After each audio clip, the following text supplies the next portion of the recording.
This is an interview of Charles Chambers, who is with headquarters of the 495th Armored Field Artillery with the 12th Armored Division. He's being interviewed on January the 12th, 1996 by Dr. Vernon L. Williams of the Department of History, Abilene Christian University. Mr. Chambers, I'll just call you Charles. Call me Charlie. Okay. Charlie, would you tell us a little bit about where you were born and who your parents were and the family life that you had growing up, going to school? Give us a little background on that. Okay, I was born in Washington, D.C., March 4th, 1919. My father, Charles E. Chambers, had died in World War I, October 1st, 1918. He had died of pneumonia, caught in a shell hole in the U.S. Army. He was in the, I think it was the 79th Division, 312th Machine Gun Battalion. So I never knew him. My mother was from Virginia. Her name was Virginia Cooper Forsyth. So I'm half rebel and half Yankee, because on my father's side they were in the Union Army and Civil War, and my mother's side, her grandfather was in the 8th Virginia Regiment of Pickett's division. Fortunately, he was only wounded at Gettysburg, otherwise we would not be having this interview. But both my mother and father had worked at the Library of Congress in Washington, D.C. And my mother kept working there until she met my stepfather, Raymond Billings, who was from Pittsfield, Massachusetts, in Washington. He was going to Georgetown University. They married in October 1925, and we set sail for Mexico. Went down on one of the old Ward Line steamers to Veracruz, Mexico, and then took the train from there to Mexico City, where he was to join an American law firm, Basham and Rindge. And we rode the train in sort of like parlor cars, but every other car there was a flat car with Mexican soldiers in it, because this was a revolutionary period, and in case the train was stopped, why the soldiers would get off and start, shooting around. Fortunately, that didn't happen, but it had happened other times. I went to the American school in Mexico City. We had 33 different nationalities there. 1/3 Mexican, 1/3 Americans, and the other third was made up of the other 31 nationalities. A lot of the students there were from families of people in the foreign service of their country, or in businesses, manufacturers, representatives, whatever. I was there at the school for about 10 years, and I went out to San Diego, California, to the Army and Navy Academy, and I thought I might possibly go into the service, but later on it turned out that I was classified colorblind, and I couldn't understand that because I could see, red and green lights and whatnot. But apparently it turned out that the red-green color blindness was something that was more critical to the service than it was to me. But I graduated from the academy in 1937, and then went to Rensselaer Poly in Troy, New York, Rensselaer Polytechnic Institute. And at Rensselaer, I started out in aeronautical engineering, but I soon found out that I would not be very good in engineering because I had a hell of a time with engineering drawing. In fact, I had to take it 3 times before I was able to pass that course. So I changed my major from aeronautical engineering. Of course, it wasn't critical in those days because you just didn't take the same, just didn't go in to be an aeronautical engineer or a civil engineer or whatever. Everybody took the same thing if they were going into engineering. And I did well on the other ones, but I just couldn't do any acceptable drafting. So I changed to business administration. And I graduated in December of 1942.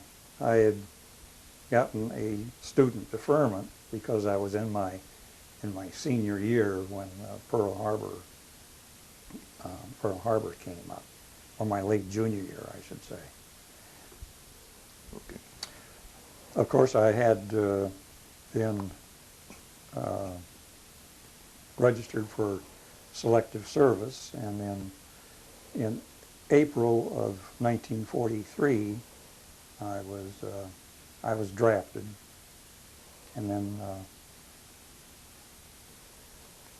then was sent down to Camp Campbell, Kentucky, for basic training, and I was assigned to the 537th Armored Infantry Battalion, which was just basically a training battalion. As far as I know, that was all it was.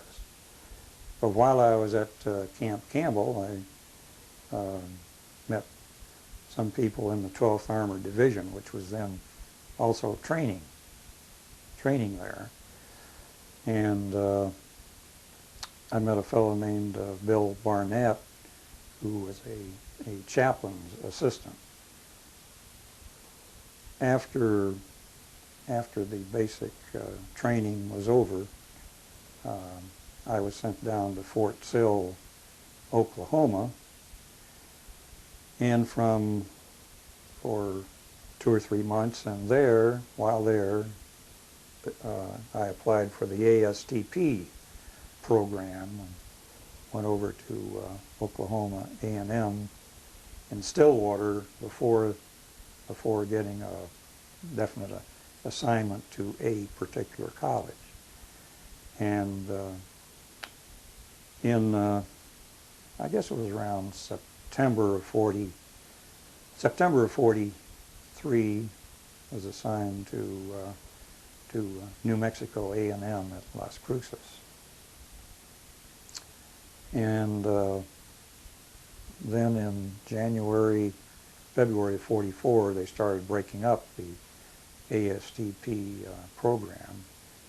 And in mid-March, most everybody that had been at Las Cruces was sent to Camp Barkley to the 12th Armored Division.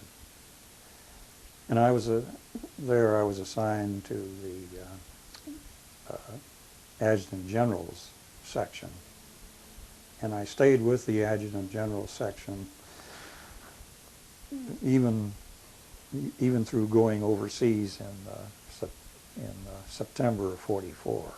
Let's back up a moment and go back to Las Cruces. Mm-hmm. Tell us a little bit about how that was set up in terms of what classes you took, how your living conditions were, and your relationship with the other student body there.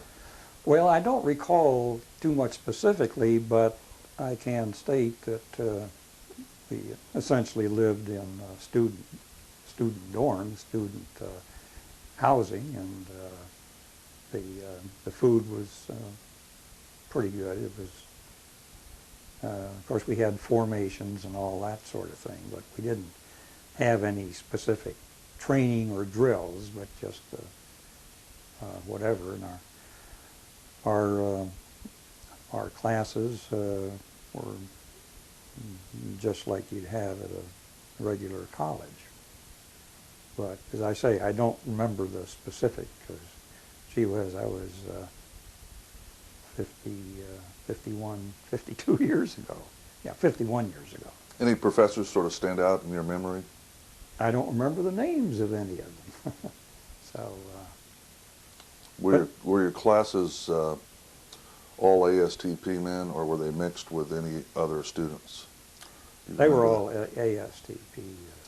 So you were pretty well segregated. Yeah, because we were, must have had several hundred there, so we were all separate. Did you have any memory of recreational things? You remember Las Cruces at all, or any things you did when you were off, weekend trips, girls, anything like that? No, frankly, I can't. I just don't remember.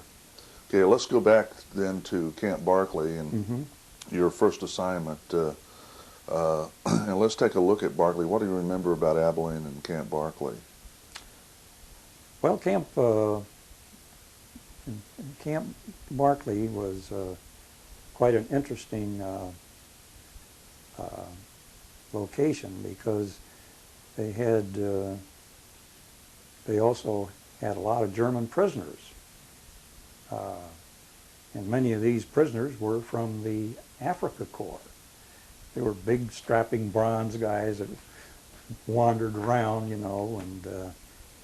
but they weren't intimidating at all, because they were behind the prison fences, which of course was well enclosed. But you were conscious that they were there. We didn't have any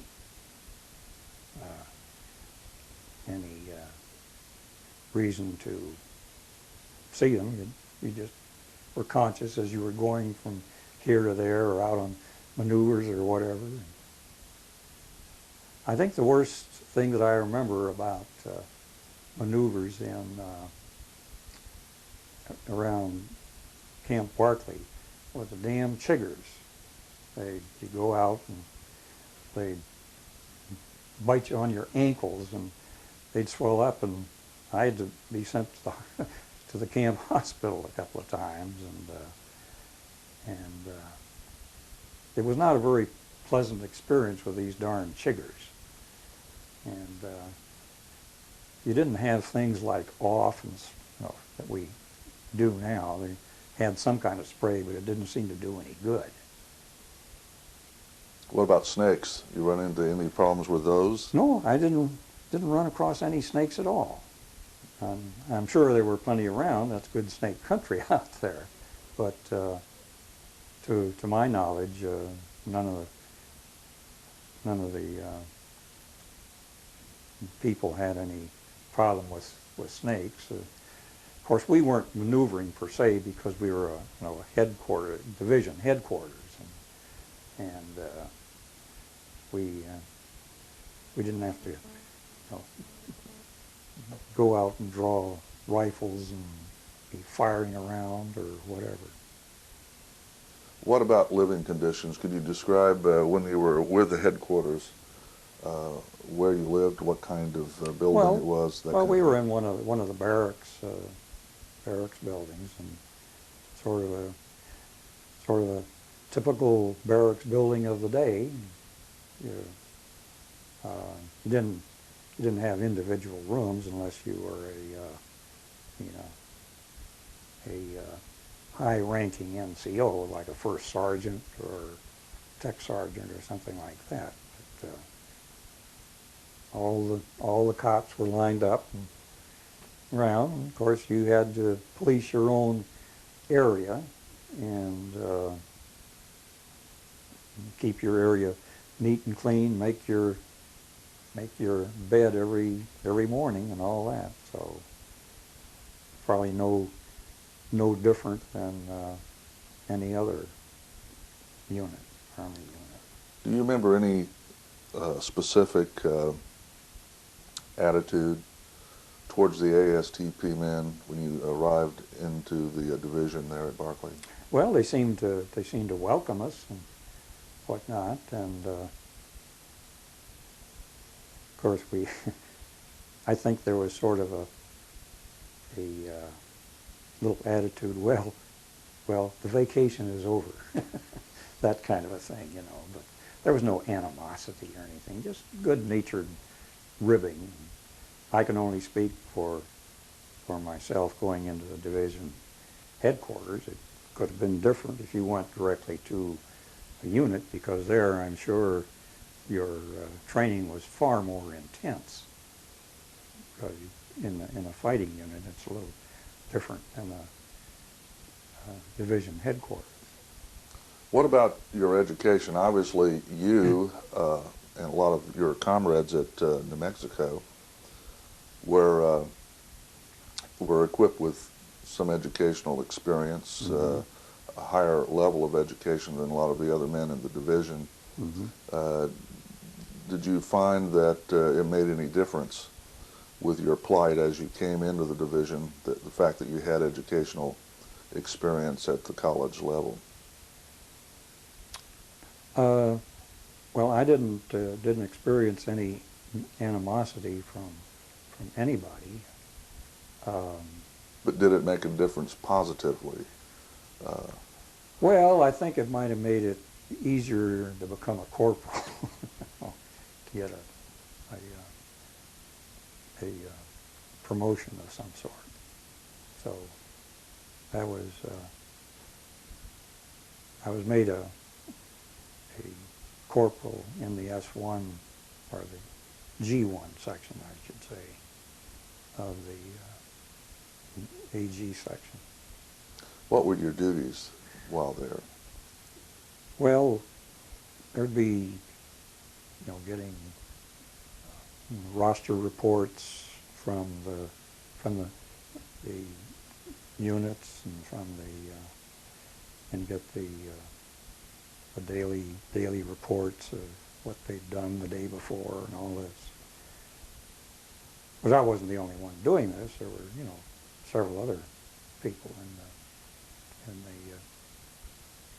S1 section, or G1, I should say. How long were you with this particular unit?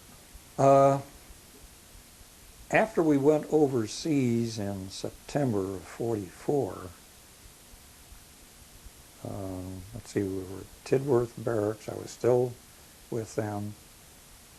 It wasn't until we got into France that I was transferred down to Division Artillery. And that transfer took place 2 days before the Battle of the Bulge started. And we were not too far from Strasbourg at that time. Well, before we get into the combat story, tell me what you remember about being notified that you were going to leave Barclay, and the trip on the train and the trip over, in other words, get us to Tidworth Mm-hmm. Barracks. How did that all happen? Well, the division, as I recall, was moved sometime in late August, and an armored division, the personnel being 10, 12,000 people, you can't put those all on one train. So they had 5 different routes, as I recall, and the division headquarters people went up through Canada after we got to around Detroit, and then headed up and crossed on the other side of Lake Erie, and then we came down through Niagara Falls back into the States, around Niagara Falls area, and went across state of New York to Albany, where we headed down the west shore of the Hudson River, because Camp Shanks was on the west shore. And I was there for about 2 weeks, and 2 to 3 weeks. Unfortunately, I was able to get a overnight pass to go home to visit the folks in Scarsdale. They were living in Scarsdale at the time, so took the ferry across the river, and then a train to Scarsdale, and my dad met me at the station there, and went home and had stayed overnight, then went back the next afternoon. And we left New York on the Empress of Australia. This was about somewhere around the 20th or so of September. Now, about 2 weeks before, there had been a hurricane out in the Atlantic, and the Empress of Australia had brought over some German prisoners. And that ship was a mess, as I understand it. It took about a week, 10 days to clean it up, because those guys had gone through a rather horrific time. And we left New York on the Empress of Australia on the 20th of September. And it was probably one of the largest convoys that we were in going over, because during the day you'd go out on deck and look around, you see nothing but ships for several miles. And of course, you'd see the destroyers way out there doing their thing, and scooting along and protecting the convoy. We never had any attack problems or anything like that. But one thing I do remember about the trip over, it was a very, very smooth trip. No large swells, no pitching or rolling or anything like that. Maybe it's something that happens after a hurricane has been along and agitated things up and then calmed it down after a while. But we got to Liverpool, England, and then we're put on these what I call unique little British trains. The doors to the compartments open from the outside of the car, and you get about 7 or 8 men in a compartment. And we went down to Tidworth Barracks, and we stayed there for a couple of months while equipment was being assembled and all this sort of jazz. I was able to get a 3-day pass and went up to visit some family friends who lived in Newcastle on Tyne. I don't remember the last name of the, Gale, okay. Mr. Gale had been a representative of the British Shipping Commission in New York for 5 or 6 years. And he and his family had been living in Scarsdale, so I had known them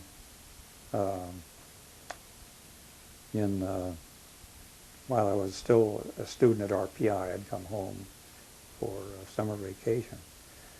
So I had written them that when I was in England that I was going to get a pass, and could I drop in and say hello? And they said, well, come and spend a couple of days with us.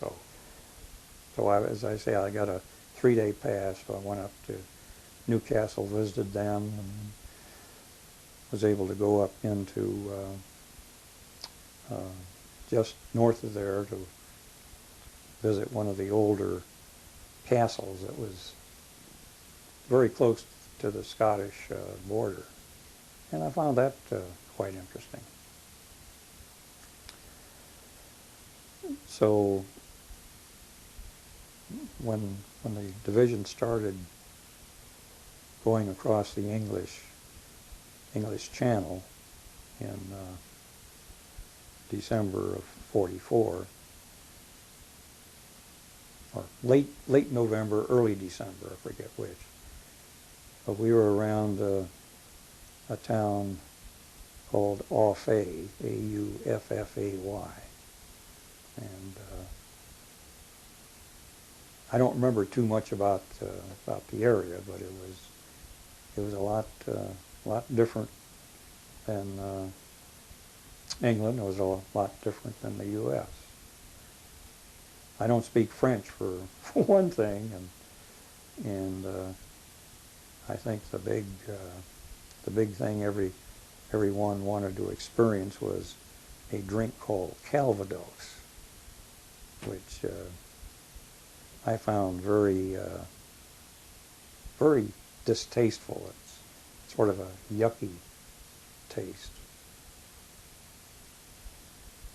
But from there, we went in convoy towards, I think it was towards Luneville, where we wound up. And then from Luneville, as a division, we went down to the Strasbourg area.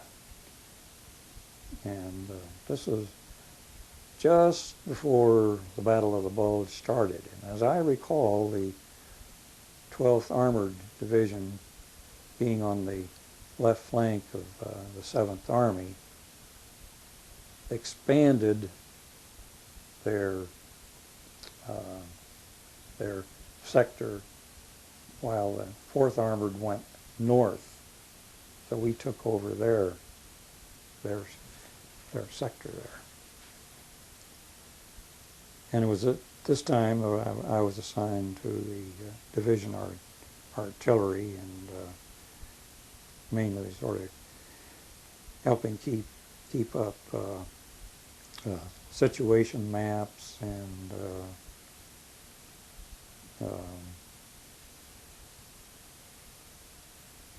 helping with the selection of targets for the artillery.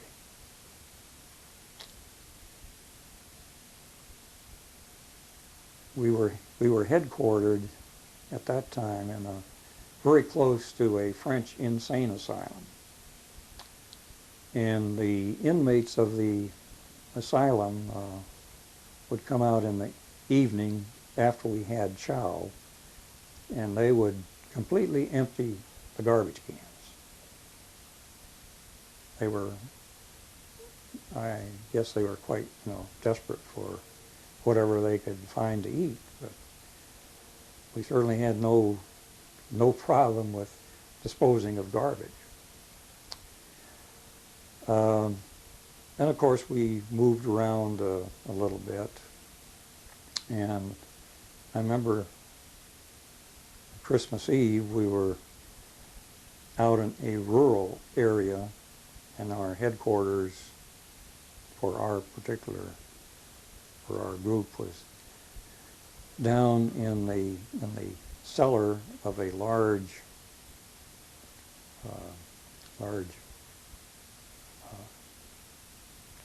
farmhouse, or adjacent to it, and it was full of potatoes. I think I spent the most uncomfortable night I ever experienced sleeping on these damn potatoes. You could put down several blankets on top of that, but you'd still feel the darn things nudging you through the back or whatever, but it was just very uncomfortable.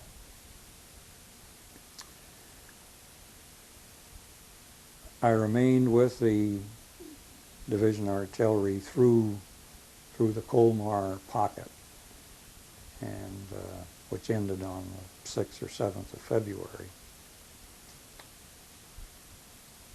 After the Colmar Pocket, we went back to rest up, or whatever, so to speak, and get ready for the ultimate push, which everybody was conscious would be soon coming along. Eventually, I was transferred to the 495th into the intelligence section, and basically my duties there were to pass out the sector maps whenever we crossed into a different sector as we moved eastward through Germany.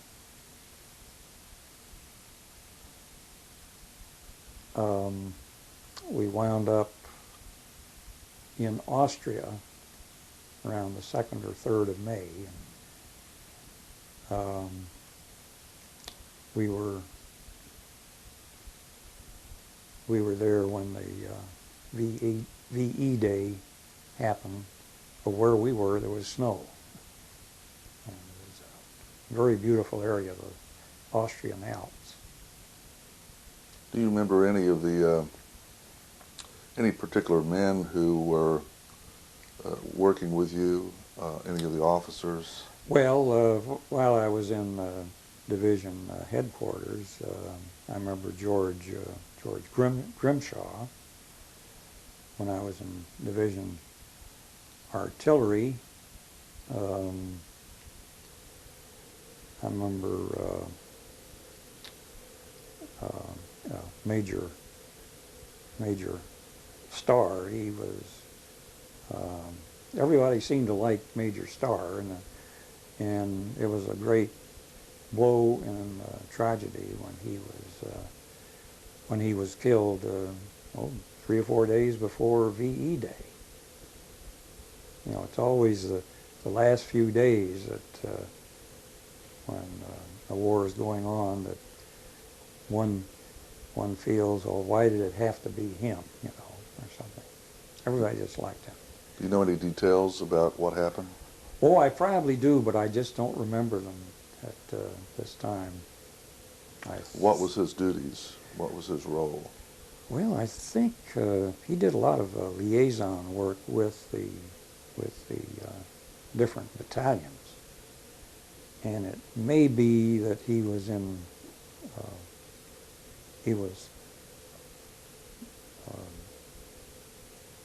in a plane, one of these little spotter planes, not doing that, but he was going to somewhere. It may be that, but I just cannot swear to it. What about George Grimshaw? What do you remember about George in the context of operations there? What did he do? Well, as I recall, he was a sergeant, or became a sergeant in the S1 section, and I believe that he remained in the division headquarters through the rest of the war. But I've intended to try and get a hold of him. I believe he lives in Providence, Rhode Island, or somewhere in Rhode Island, and I'd just like to drop by and visit with him sometime,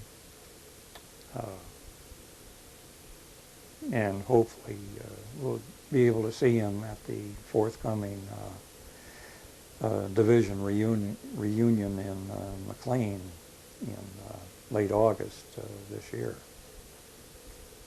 What about the division leadership? Let's go back to Barclay and General Carlos Brewer.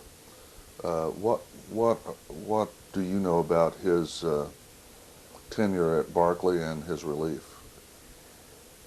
I don't know anything about that. I've probably met him, you know, at 1 or 2 times, but I never had any contact, didn't have any need to have contact with him.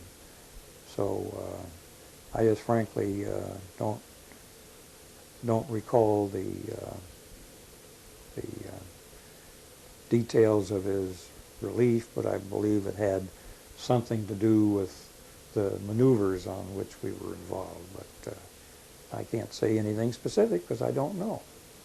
Do you have any general impressions of him as a commanding officer, or do you remember any sort of reactions of the men around you to his leadership? No, I just don't recall. Okay.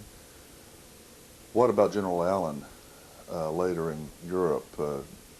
Well, General Allen, of course, to my mind, he would be the kind of person that Patton would have liked to have as a division commander. And it may be that's why we were borrowed, because of General Allen. He was very, very forceful, very impressive. I never met him or had occasion to, but when he'd speak to groups, you knew he was there, and you listened very carefully and were, inspired by what he said. But I think he was very favorably looked on by most of the enlisted people, and I'm sure he provided a good model for all the officers in the division. Any other officers stand out in your mind from that time? Oh, not well. Of course, Colonel Hockman of the 495th. He just a peach of a guy, and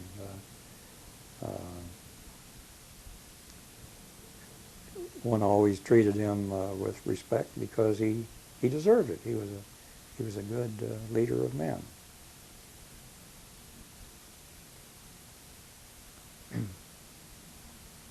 Well, once you heard about VE Day, what happened next? Well, VE Day, we were, as I mentioned before, we were down in Austria, and something happened a few days after that. We were given leave of 3 or 4 days and went up to one of these, I guess you'd call it like a ski lodge up in the Austrian Alps. The only way you could get there was by the, well, not ski lift, but cable cars. The accommodations were great, and the food was magnificent. I say that because we had GI rations and food, but it was cooked by Austrian cooks who knew how to make something out of nothing. Boy, they were really terrific. Probably the best meals I had in the Army were up there. See, we took our food with us, and the staff up there took charge of all the food, and there it was. Now, I'm not a skier. I didn't do any skiing, but I enjoyed being out in the snow area. Beautiful country up there. And I only wished I had some good color film to use, something like the quality we have today. Did you take very many pictures during the war, during your service? Oh, I took some, quite a number of black and white, but unfortunately, the camera that I was using had belonged to my father in World War I. It was a little Kodak thing that came out, folded out, and it took excellent pictures. But it was stolen with all my equipment in somewhere along about July or August, when I was heading over to England to go to the Cambridge University, this TWCA program that they had. I didn't have enough points to come home, and this thing opened up, so I thought, well, why not take advantage of it? But our train had to make meal stops, and presumably there were guards on all the cars when all the GIs detrained to go into the station for their meals.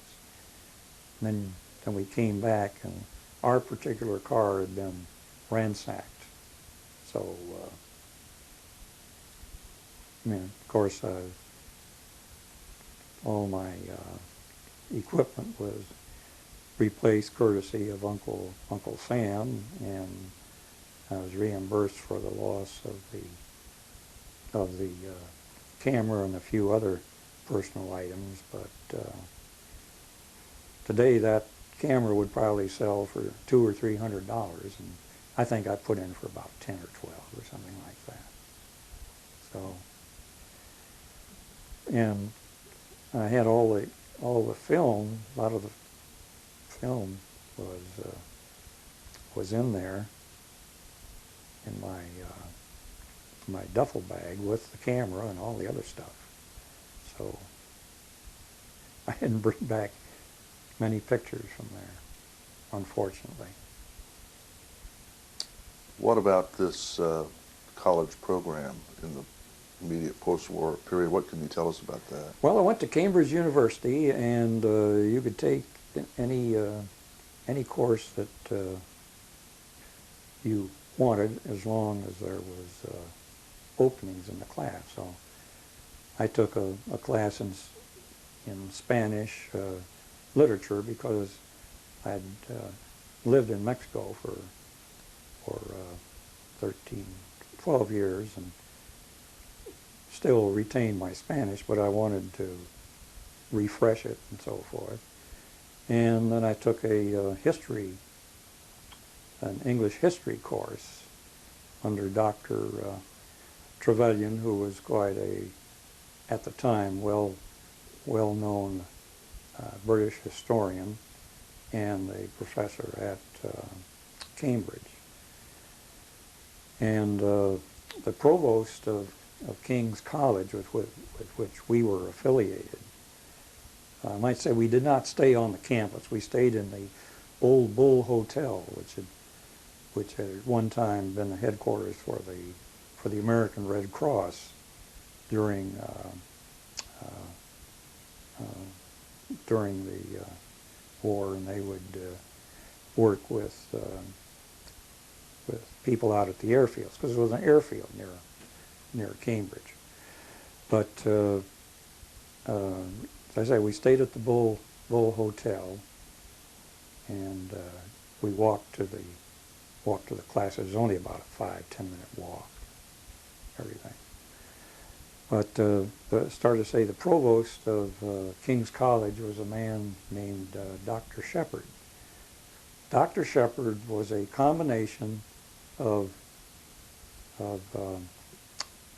Winston Churchill and Lionel Barrymore. And he was just, he loved Americans, because every once in a while, pre-war, he had been a visiting professor at Yale University. And he liked liked Americans, and we all liked him, our group. I think there were about 50 or 60 of us that were on this particular phase, and but I don't really remember the names of any of them. Would probably come to me about 3 or 4 hours or so if I look back on some correspondence I had and whatnot. But I just enjoyed that experience, and it was a rather nice time to be there because it was in the fall of the year. Weather was delightful, and you could walk along in the evening, walk along the banks of the Cam, or as they called it, the Cambridge River, I guess, and you could see the rowing teams out there rehearsing for whatever is going to come down the pike later on. They were just starting to get students back into the college. This was sort of like it was part of the lend-lease type thing, paying off, letting Americans go to the college, and they deduct so much from what the lend-lease national program had been. At least that was my understanding. How long was the curriculum? It was about 3 months, and then later on I went back for another 3 months, and after that was over, I had enough points to return to the U.S. What did you do in the interim between those two? Well, I was on occupation duty, and I was not with the 12th Armored at the time because I believe the division had gone back, but I was with a unit that was on occupation duty, and again I was doing clerical duty in the regimental or division headquarters. How did you come to make the transfer? Somewhere along the line, you were in the 12th Armored and you left the 12th Armored. Remember how that happened?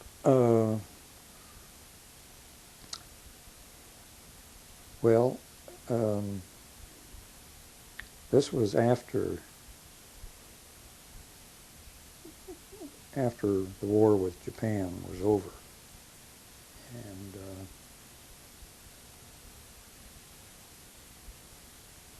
I can't really recall the circumstances. It might have been because this circular about the TWCA program came along. I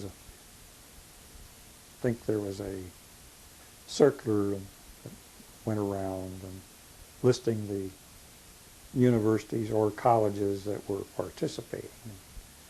The Sorbonne was one, but I don't speak French, and I didn't think that would be anything that I would be particularly adept at. And it had Cambridge and a few other English universities. Of course, Oxford was in there too, and so forth. Do you know what TWCA stands for? Training Within Civilian Agencies. Were you ever at Heidenheim with the 12th Armored during occupation duty, or did you leave to go to Cambridge before they took up station there? Oh, I think I was around Heidenheim, but again, I'd have to check my archives. Do you know what division you were in next on occupation duty? Nope. Does the 1st Armored ring a bell? I know some 12th Armored went to the 1st Armored. It might, but I really wasn't there very long because of this TWCA program. What happened after that second tour at Cambridge? Well, after the second tour, then I got my orders to report to, I guess, I guess it was Le Havre or somewhere for redeployment to the U.S. for discharge. Were you at Camp Lucky Strike? Might have been. It might have been. But I went to Fort Dix, is where I was discharged, and that was about mid-April of 1946. So I think probably left France on the towards the end of March. I remember the name of the ship going back. It was an Army transport, the General Harry Taylor. And I must say that the food was excellent going back. It wasn't quite the equal of the meal in the Berg in Austria, but it was pretty good. What happened after Fort Dix to you? Well, after Fort Dix, I was discharged. I think it was the 19th of April '46. I went back to Scarsdale, and then started looking for work, and I wound up with Minneapolis Honeywell in the Brown Instrument Division, which is located in Philadelphia, and took a sales training course, getting familiar with all the products that they had. They were the industrial controls, like pyrometers and pressure gauges, and et cetera, et cetera. And then after going there, I was transferred out to Minneapolis to the home heating controls division to learn that aspect. And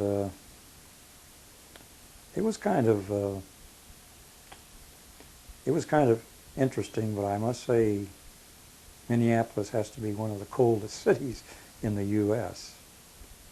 because I think my first winter there, on the 10th of January, the thermometer went down below zero and never got above zero for about 40 days.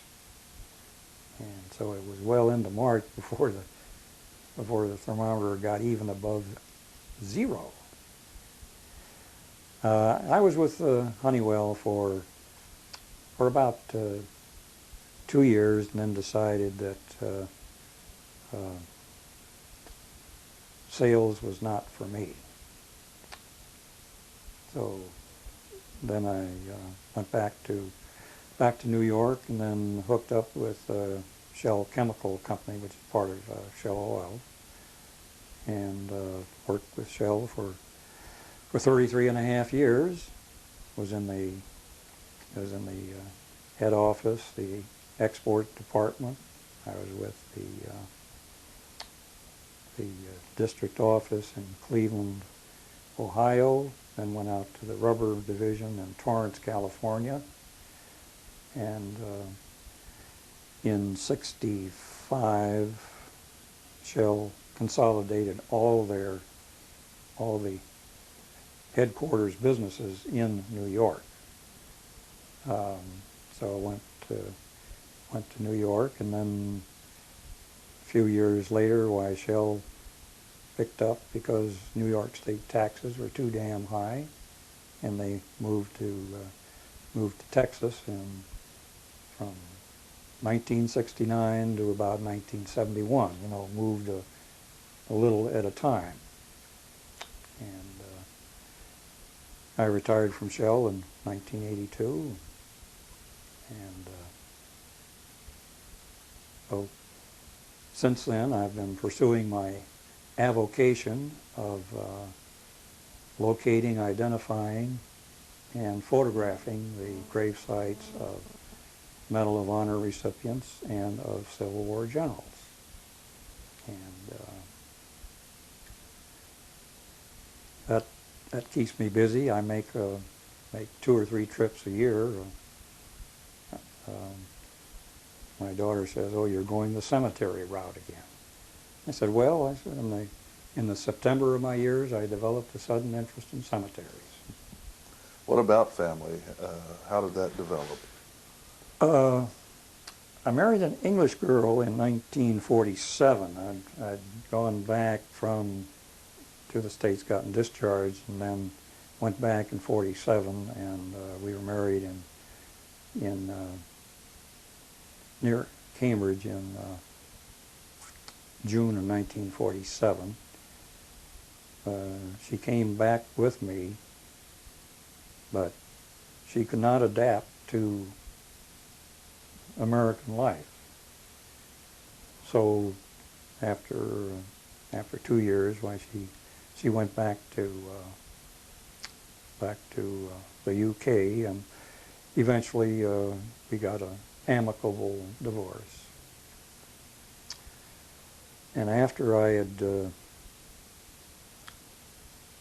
working with Shell in Cleveland, this was in 55, 56. Yeah, it's 56 when I was there. I met a girl named Suzanne Conine on a blind date on a New Year's Eve, and in October of 1957 we were married in Cleveland. 2 months later, Shell transferred me and her out to California, and I have a son, Chuck, who, he's born in 1958, November 1958, so he'll be 38 this year. He lives up in Arlington, Texas. Works for Anchor Foods, which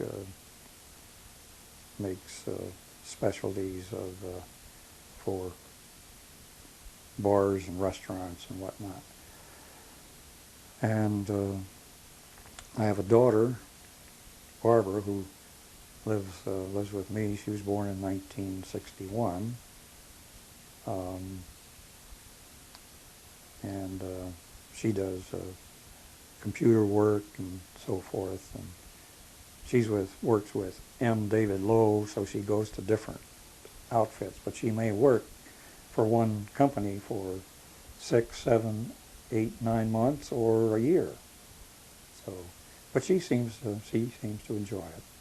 She is not married, but my son is married. They have no children, but they have 2 dachshunds, Hansel and Gretel. And so I'm puppy grandpa. But I expect one of these years there may be a grandchild, but I'm not pressuring anyone. What about your wife?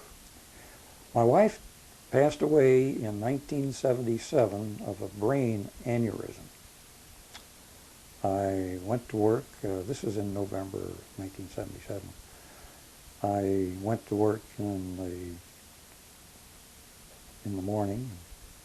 She seemed to be okay. She had a little cold. But when I got home that evening, the paramedics were there. My daughter had called them because she couldn't wake her up. And so it was then ascertained that she died, and an autopsy was performed, which resulted in the cause of death being the brain aneurysm. So it was fortunately something that, she had no pain or anything like that.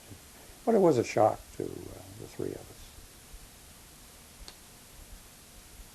Did that occur here in Houston? Yes, yes, yeah, occurred at home, yeah. So how long have you lived in the Houston area? I've lived in Houston since February 1970, and the mortgage of the house paid off. Well, can you think of anything you would like to add about anything you've discussed here, uh, training, education, operations, anyone that you want to add to the list of men that you knew in the 12th Armored Division, you encountered during the war, anything like that? Well, I can only really state that my experience with the division was positive. Like many others, you say, well, I wouldn't want to do it again, but I wouldn't have missed it for the world, because at least you feel that you have done your duty for the country.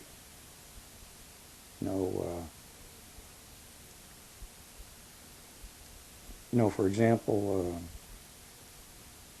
with my interest in Medal of Honor recipients, you can say that recipients are persons just like you and me. They're men who answered their country's call when the country needed them. They were draftees who upheld their sworn obligation, or they were regulars to whom the uniformed service was a way of life. And I feel that the 12th Armored must have had all three types in there. No recipients of the Medal of Honor, of course, but there were many brave men who were decorated with silver stars or the Bronze Star, and they all did their duty, and they were a damn good division. Well, thank you very much, Charlie. This is the end of the interview. Okay.